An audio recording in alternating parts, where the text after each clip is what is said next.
Karen drove her shiny black SUV straight onto my freshly planted cornfield parking, right in the middle like she owned the place. I watched from the barn, and something inside me snapped.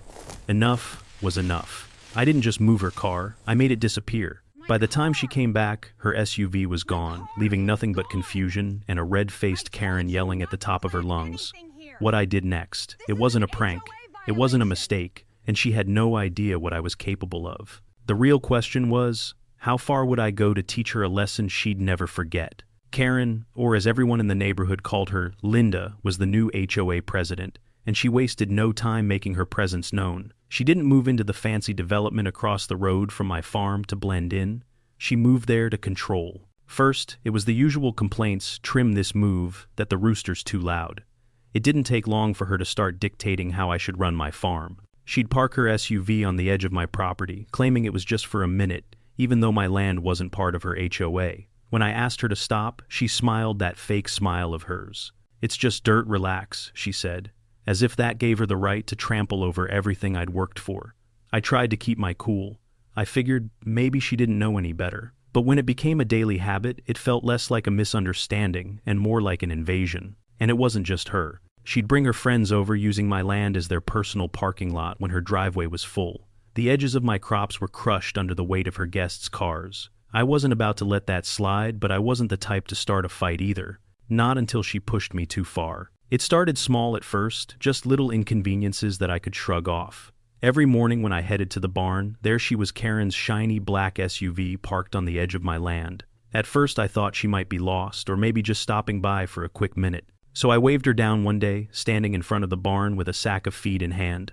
"Hey, excuse me," I called out. "You can't park here. It's private property." She turned slowly, that forced smile of hers stretched across her face. "Oh, I'm just here for a moment," she said, almost dismissive. "I'm just checking something nearby, no harm done. I could have let it slide. I did, in fact, let it slide once. It wasn't a big deal, or so I told myself. Just a moment. Maybe she was new to the area, didn't understand the boundaries, but that one moment turned into every day. Each time I pulled into the driveway, her car would be parked in the same spot, blocking the edge of my field. I thought maybe she was just being careless, but as the days went by, I started to see the pattern. It wasn't a mistake. She was ignoring my land entirely. I left signs. Private property. No trespassing. Still, she parked there. I left notes on her windshield. Still no response. The audacity to think she could just use my land without even asking. Each time I passed by, my irritation grew, but I still held back. I wasn't the kind of man to make a scene, but inside I was growing more and more fed up. Then came the party. One Saturday afternoon, I was loading hay into the barn when I saw her again. Her car was parked in the same spot right in the middle of my field, but this time there were other cars, guests. I watched from the barn door as they unloaded coolers, folding chairs and blankets, and started setting up. There were at least a dozen people milling around, laughing and drinking wine, and I could hear the faint thump of music from the speakers they'd set up. It wasn't even just one car. There were 5 or 6 parked on my land now. I walked toward the group, my boots crunching in the dirt. "Linda," I called out, trying to keep my voice even. "This is my land. I've asked you to stop parking here. Please move these cars." She looked up at me from her spot near the food table, not a hint of apology on her face. "Oh, come on," she said, waving her hand like she was swatting a fly. "It's just for a few hours. Don't be so dramatic. Besides, it's not like anyone's hurting anything." My blood boiled, but I kept my calm. "It's my farm, and it's my land. If you need parking, use your own driveway." She gave me that fake smile again, the one that never reached her eyes. "You should be thankful people are interested in your little farm," she said, her voice dripping with condescension. That was it. It was no longer just a mistake. It was a power play. She was making a point my farm was nothing but an inconvenience to her. I clenched my jaw and turned away, heading back to the barn, but I could feel the anger rising like a storm in my chest. The next day, I saw the real damage. Her guests were gone, but her SUV was still parked there.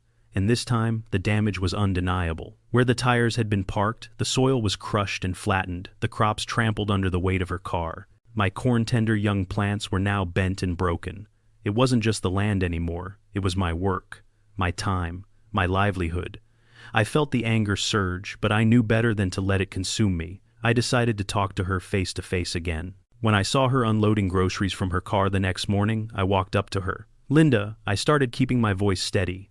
Please, I'm asking nicely. You can't keep parking here. It's ruining my crops, and it's not right. She didn't even look at me as she unloaded her bags. It's just dirt, she replied casually.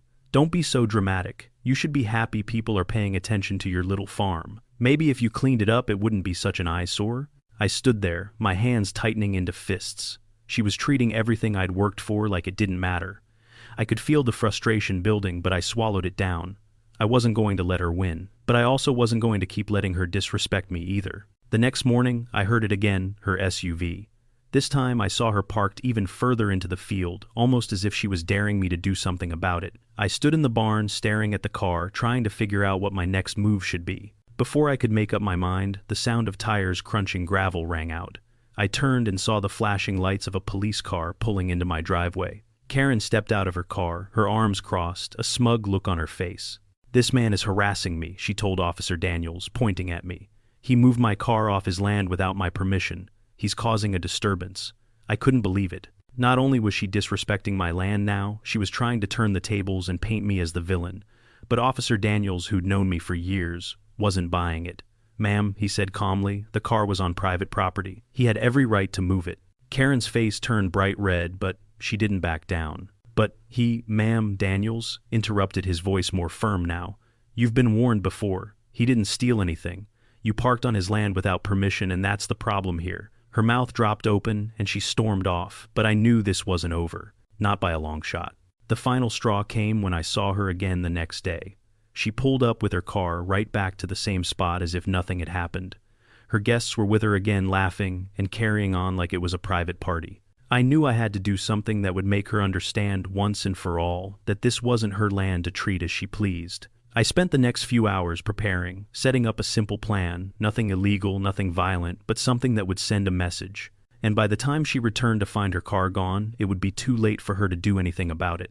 As I watched her walk toward her vehicle, I knew she had no idea what I had in store. She was about to learn a very important lesson. The next time I saw Karen, it was at the HOA board meeting. The entire room was filled with people, most of whom I didn't recognize. Karen stood at the front, her posture rigid as usual, with her arms crossed like she owned the place. The moment the meeting started, she launched into her usual complaint. "This farmer has continuously harassed me, moved my vehicle off my own land, and now he's threatening my guests. He's causing trouble in this community." I sat there keeping my face neutral, while the board members exchanged confused glances. The one gray-haired man with glasses, who looked like he spent more time in golf clubs than boardrooms, raised a hand. "Wait a minute. His farm isn't even in our HOA jurisdiction, is it?" I leaned forward in my chair, locking eyes with the board. "That's correct. My farm has never been and will never be a part of your HOA. I'm not under your rules, and neither is my land." Karen's eyes narrowed as she glared at me. "But the noise from his animals and the state of his property affect my home and the image of the neighborhood." Her voice was shrill, now a desperate attempt to get the board on her side. I couldn't hold it back any longer. "It's not your neighborhood, Linda," I said firmly, standing up now. "This land has fed families for generations. This farm has been in my family for 40 years. And if you want to talk about property value, maybe you should start by looking at the SUVs driving through my crops every day." The room fell silent. Karen's face turned crimson, and she stumbled over her next words. The board members looked at each other, unsure how to handle this new information. The gray-haired man cleared his throat. "Wait, so you're saying your property isn't even in our jurisdiction? Then why are we here?" I didn't hesitate. "Because Karen doesn't know how to respect boundaries, literal or figurative. She's been parking her car on my land without my permission, causing damage to my crops. This isn't a matter of HOA rules. It's a matter of respect for private property." I pulled out a stack of documents and slammed them on the table in front of the board. The papers were surveys, old deeds, and legal documents proving that my farm was in no way under the HOA's control. The room was dead silent as I went through the facts one by one. "This land has been in my family since the 1950 seconds. I've got all the documentation right here. Not a single inch of it is under your jurisdiction. I've been more than patient, but Karen's repeated violations have gone too far." One of the board members, a younger woman, glanced at Karen before turning to me. "So Karen, you've been parking on his land even though it's not part of the HOA?" Karen opened her mouth, but no words came out. The lies she'd been spinning for weeks were falling apart right in front of her. "Ma'am," the gray-haired man said, "it seems this matter is outside our scope. We'll need to close the discussion." Karen's jaw dropped, her eyes darting between the board and me. This wasn't going the way she had planned. With one final frustrated huff, Karen stood up, knocking her chair backward. "This isn't over," she hissed. But no one seemed to care. The meeting was dismissed, and Karen stormed out of the room, leaving behind a silent, awkward crowd. As I walked out into the hallway, I felt a strange sense of relief. I had fought for my land, for my right to be left alone. But I knew this wouldn't be the last I saw of Karen. She was like a dog with a bone. Once she started something, she wasn't going to let it go. The next few days were quiet. Too quiet, maybe. I figured I had finally made my point, but then one afternoon, as I was walking back to the barn, I saw something that made my heart drop. Fresh tire tracks. Again, deep and unmistakable. I ran to the edge of the field, and there it was, Karen's SUV parked right in the middle of my crops. But this time she wasn't alone. Her teenage son and two of his friends were sitting on the hood laughing and drinking sodas. Music blared from the windows, rattling my windows back at the house. The sheer audacity of it. I walked over slowly, my blood boiling, but I didn't say a word. I just watched them for a moment. They hadn't noticed me yet, so I turned around and walked back toward the barn, ignoring their laughter.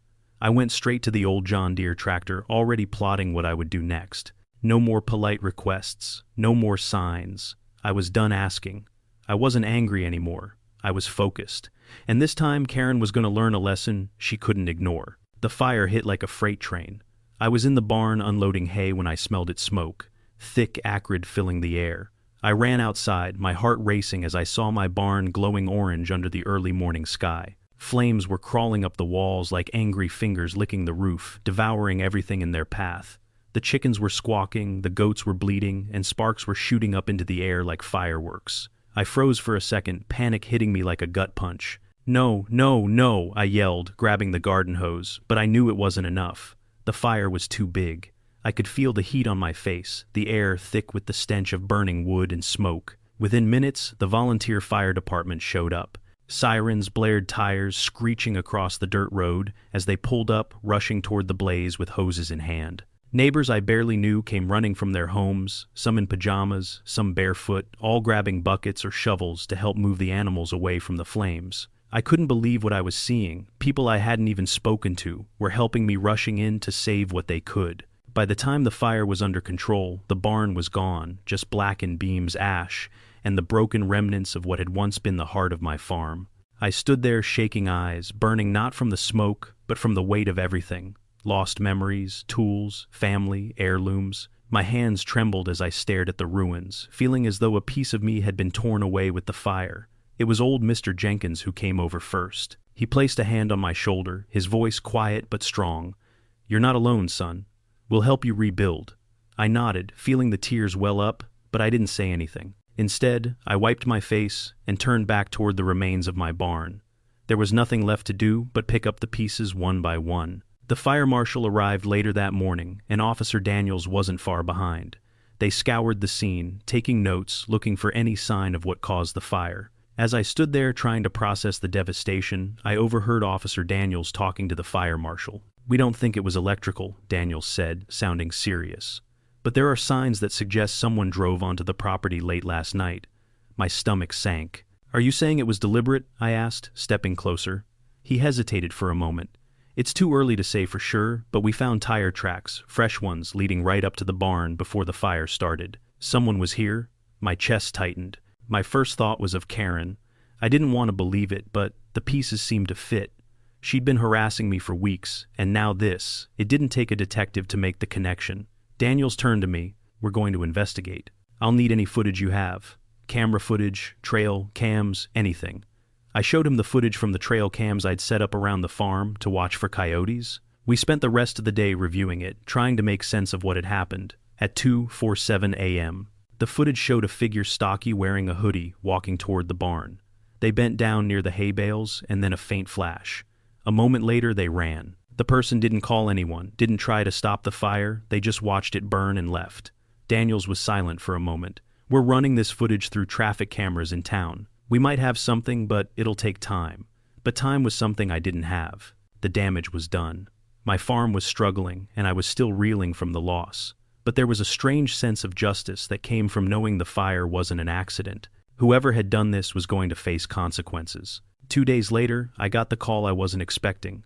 Officer Daniels showed up at my door, and this time he wasn't alone. Behind him stood Karen's son, his hands shoved deep into his hoodie pockets, his face pale and full of guilt.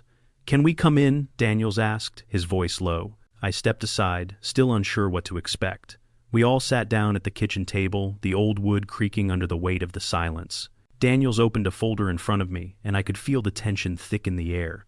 "I didn't start the fire," Karen's son said, his voice barely a whisper. He wouldn't make eye contact, staring down at the table, but I was there.